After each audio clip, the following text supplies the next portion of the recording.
Polisi bantah kepala puskesmas jadi korban salah tangkap, klaim babak belur gegara dipukuli warga.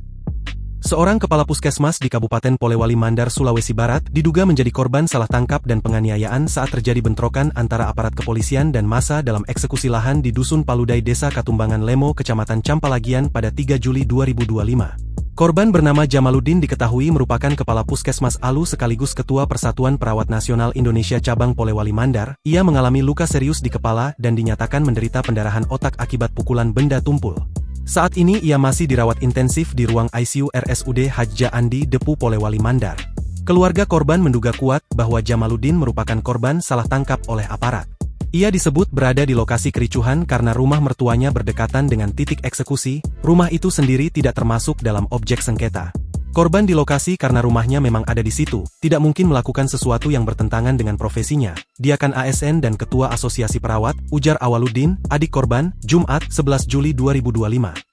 Menurut Awaluddin, saat kericuhan terjadi, Jamaluddin sempat diminta masuk ke dalam rumah oleh aparat. Namun tidak lama kemudian beberapa polisi lain datang dan mendobrak pintu rumah lalu membawa Jamaluddin untuk diinterogasi. Setelah itu kakak saya dibawa keluar, selanjutnya justru dipukul hingga mengalami pendarahan otak, lanjut Awaluddin. Kapolres Polman, AKBP Anjar Purwoko dalam konferensi pers membantah bahwa Jamaluddin merupakan korban salah tangkap.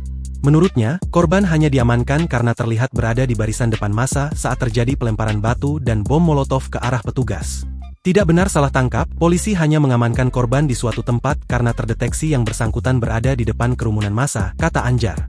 Namun, Kapolres juga mengakui bahwa saat proses evakuasi, Jamaluddin ikut menjadi korban pemukulan oleh warga lainnya. Saat diamankan, sejumlah warga ikut memukuli korban. Kini para pelaku pemukulan sebanyak 4 orang sudah ditangkap di beberapa lokasi seperti Campalagian, Wonomulyo, dan Kaluku, Mamuju, jelasnya.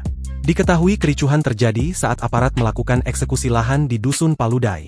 Massa yang kalah dalam sengketa menolak eksekusi dengan aksi membakar ban, melempar batu, hingga menggunakan bom molotov. Polisi kemudian mengamankan puluhan orang dan menyita senjata tajam, batu, ketapel, dan bahan peledak rakitan dari lokasi. Kasus dugaan kekerasan terhadap Jamaluddin kini mendapat sorotan luas terutama karena korban merupakan pejabat publik dan tokoh kesehatan di Polewali Mandar. Pihak keluarga pun mendesak adanya evaluasi dan penyelidikan mendalam terhadap tindakan aparat di lapangan.